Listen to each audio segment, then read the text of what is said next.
दोस्तों नमस्कार, मैं हूं डॉक्टर प्रदीप प्रसन्न। आप सबका वेलकम है मेरे चैनल हिंदी की बिंदी पर। आइए आज हिंदी की बिंदी में कुछ नई बातें सीखते हैं।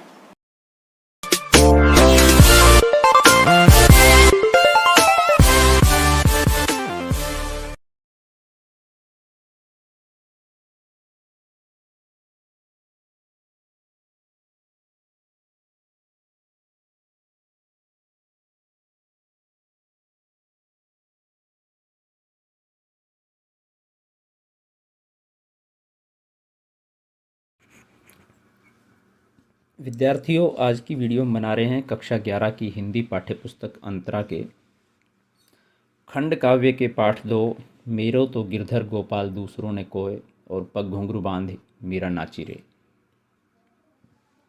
मीराबाई द्वारा लिखित ये पद हैं और इस वीडियो में हम इस पाठ से संबंधित पाठ्यपुस्तक के प्रश्न उत्तरों को लेकर के बातचीत करेंगे। इससे पूर्व हमने इस पाठ का वाचन किया है, एक वीडियो यानी कि और बनाई है इस पाठ से संबंधित, जिसमें कवित्री मीराबाई का संक्षिप्त परिचय दिया है, पाठ का परिचय दिया है और इन दोनों पदों का वाचन करते हुए इनका अर्थ भाव व्याख्या करते हुए उसको स्पष्ट करने का प्रयास किया है। आप हिंदी की बिंदी चैनल पर विजिट करके वो वीडियो देख सकते हैं और कक्षा 11 की अन्य वीडियो भी देख सकते हैं। तो आइए शुरू करते हैं आज की वीडियो। पहला प्रश्न है, मीरा कृष्ण की उपासना किस रूप में करती हैं, वह रूप कैसा है? उत्तर है, मीरा कृष्ण की उपासना पति के रूप में करती हैं। उनका रूप मन मोहने वाला है। वे पर्वत को धारण करने वाले हैं तथा उनके सिर पर मोर का मुकुट है। मीरा उन्हें अपना सर्वस्व मानती हैं। वे स्वयं को उनकी दासी मानती हैं। प्रश्न नंबर 2 है, भाव व शिल्प सौंदर्य स्पष्ट कीजिए।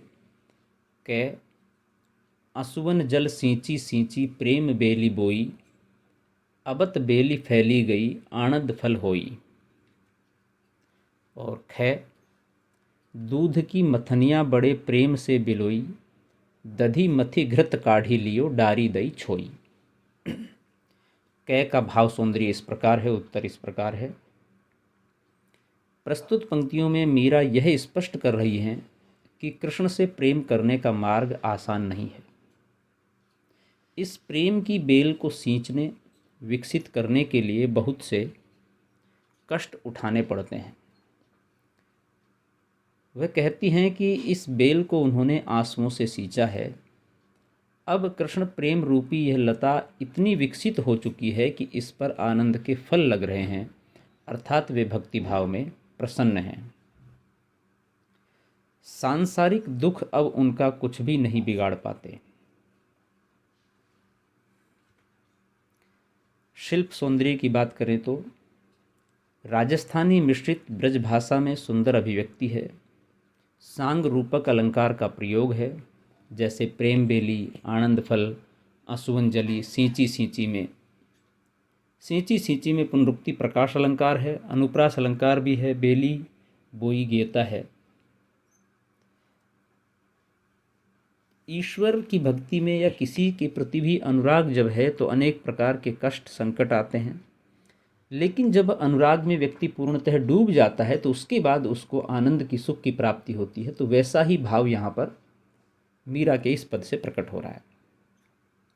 ख का भाव सौंदर्य है। प्रस्तुत पंक्तियों में मीराबाई ने दूध की मथनिया का उदाहरण देकर यह समझाने का प्रयास किया है कि जिस प्रकार दही को मथने से घी ऊपर आ जाता है, अलग हो जाता है, उसी प्रकार जीवन का मंथन करने से कृष्ण प्रेम को ही मैंने सार तत्व के रूप में अपना लिया है। यानी कि मीरा ने ये महसूस किया कि जीवन में जो कुछ है उसमें, जैसे कि परिवार है, समाज है, धर्म है, रीति रिवाज है, त्यौहार हैं, रिश्तेदार हैं, इन सब में और कृष्ण का प्रेम है, भगवान की भक्ति है, तो इन सब में उन्होंने एक तरह से सबको मथा और मथ करके जो सबसे ऊपर नवनीत आया, मक्खन आया, वो श्री कृष्ण का प्रेम है, स्नेह है, उनका आशीष है, उनकी भक्ति है। तो ये मक्खन है, इसको ही प्राप्त करना चाहिए। शेष संसार छाछ की भांति सारहीन है। हालांकि वो बात अलग है, विद्यार्थियों की छाछ भी बड़ी महत्वपूर्ण होती है, वो भी उपयोगी होती है, लेकिन तुलनात्मक रूप से घी के। और यहाँ पर उदाहरण के द्वारा समझाने का प्रयास है, तो हमें सिर्फ समझना है। तो उस व्यर्थ चीज़ को, बेकार चीज़ को छोड़ दिया है, अच्छी चीज़ को ग्रहण कर लिया है। इन पंक्तियों में मीरा के मन का मंथन और जीवन जीने की सुंदर शैली का चित्रण किया गया है। संसार के प्रति वैराग्य भाव है। शिल्प सौंदर्य की बात करें तो अन्योक्ति अलंकार है। यहाँ दही जीवन का प्रतीक है, प्रतीकात्मकता है। घृत भक्ति का, छोई असार संसार का प्रतीक है। ब्रज भाषा का प्रयोग है, गेयता है। तत्सम शब्दावली का प्रयोग किया गया है। प्रश्न नंबर 3 है, लोग मीरा को बावरी क्यों कहते हैं? उत्तर है, मीरा कृष्ण भक्ति में अपनी सुध बुध खो बैठी हैं। उन्हें किसी परंपरा या मर्यादा का ध्यान नहीं है। कृष्ण भक्ति के लिए उन्होंने राज परिवार छोड़ दिया, लोक निंदा सही तथा मंदिरों में भजन गाए, नृत्य किए। भक्ति की यह पराकाष्ठा बावलेपन को दर्शाती है, इसलिए लोगों ने उन्हें बावरी कहा। तत्कालीन समय में या आज की तारीख में भी बहुत, हालांकि आज उसका थोड़ा दूसरा रूप है। उस समय में जब मीरा का जीवन था, समाज में इस तरह एक महिला के द्वारा ये सब करना, नृत्य करना, भजन करना, परिवार छोड़ करके इस तरह से संगत करना साधुओं की, तो वो अपने आप में एक तरह से समाज के विपरीत माना जाता था। लोग उसको गलत मानते थे, इसलिए उसे पागल बावरी कहते थे कि ऐसा तो बावला ही कर सकता है, समझदार व्यक्ति इस तरह के कार्य नहीं करेगा। प्रश्न नंबर 4 है, विष का प्याला राणा भेजो, पीवत मीरा हाँसी। इसमें क्या व्यंग छिपा है? उत्तर है, मीरा के व्यवहार को उनके ससुराल वाले अपने कुल की मर्यादा के विरुद्ध मानते थे। अतः मीरा को मर्यादित व्यवहार करने के लिए उन्होंने कई बार समझाया, और जब वह कृष्ण भक्ति से नहीं हटी तो उन्होंने मीरा को मारने का प्रयास किया। राणा, मीरा के ससुर, ने मीरा को मारने के लिए जहर का प्याला भेजा, जिसे मीरा हंसते हंसते पी गई। उसे मारने वालों की सभी योजनाएं धरी रह गई। वे जिसे मारना चाहते थे वह हंस रही थी। तो इस तरह से मीरा ने हंसते हंसते राणा द्वारा जहर का जो प्याला भेजा था वो पी लिया। और सबसे महत्वपूर्ण बात यह है कि जब आप सही हो, कोई गलत काम नहीं कर रहे हो, तब आपको उसके लिए लोग उपालंभ देंगे, प्रताड़ित करेंगे, आपको आपके ध्येय से भटकाएंगे, विचलित करेंगे। लेकिन यदि आप एक निष्ठ होकर के उसमें तल्लीन रहोगे तो आपका कोई भी अहित नहीं होगा, तत्कालीन अहित होगा, बाद में आपको लाभ मिलेगा। तो मीरा का यही दृष्टिकोण था कि मैं गलत नहीं कर रही हूँ, इसलिए जहर हो, कुछ भी हो, सब पी गई, सब समा गया उसके अंदर, और ईश्वर ने उसकी रक्षा की। प्रश्न नंबर 5 है, मीरा जगत को देखकर रोती क्यों है? उत्तर है, मीरा देखती है कि संसार के लोग मोह माया में लिप्त हैं, उनका जीवन व्यर्थ ही जा रहा है, सांसारिक सुख दुख को असार मानती हैं, जबकि संसार उन्हें ही सच मानता है। ये देखकर मीरा रोती है। पद के आसपास के प्रश्नों के उत्तरों की बात करें तो पहला प्रश्न है, कल्पना करें प्रेम प्राप्ति के लिए मीरा को किन किन कठिनाइयों का सामना करना पड़ा होगा। अब देखिए, आप ये कल्पना के आधार पर उत्तर लिखिए, हम भी उसी के आधार पर लिख रहे हैं, आप अपने हिसाब से भी लिख सकते हैं। उत्तर है, प्रेम प्राप्ति के लिए मीरा को निम्नलिखित कठिनाइयों का सामना करना पड़ा होगा। सबसे पहले उन्हें घर में विरोध का सामना करना पड़ा, उन पर पहरे बिठाए गए होंगे तथा घर से बाहर नहीं निकलने दिया गया होगा। परिवार वालों की उपेक्षा व ताने सहने पड़े होंगे। समाज में लोगों की फप्तियाँ सही होंगी। मंदिरों में रहना पड़ा होगा। भूख प्यास भी वहन की होगी। उन्हें मारने के लिए कई प्रयास किए गए होंगे। तो ये सारी दुविधाएं, ये सारे कष्ट उन्होंने सहन किए। इन सारी दिक्कतों से, परेशानियों से निकल करके वो आगे आई। प्रश्न नंबर 2 है, लोक लाज खोने का अभिप्राय क्या है? उत्तर है, उस समय समस्त राजस्थान में पर्दा प्रथा थी। मुग़ल शासकों की अय्यासी और अत्याचारों से बचने के लिए स्त्रियां घर से बाहर भी नहीं निकलती थी। ऐसे समाज में मीरा कृष्ण का भजन सत्संग करती, गली गली घूमती थी। इसे लोक अर्थात समाज की लाज मर्यादा का उल्लंघन मानकर लोक लाज खोना अर्थात त्यागना कहा गया है। बड़ी बात थी उस समय ऐसा करना।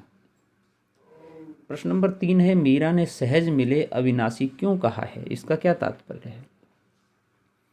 उत्तर है, मीरा का कहना है कि कृष्ण अनश्वर हैं, उन्हें पाने के लिए सच्चे मन से सहज भक्ति करनी पड़ती है। इस भक्ति से प्रभु प्रसन्न होकर भक्त को मिल जाते हैं।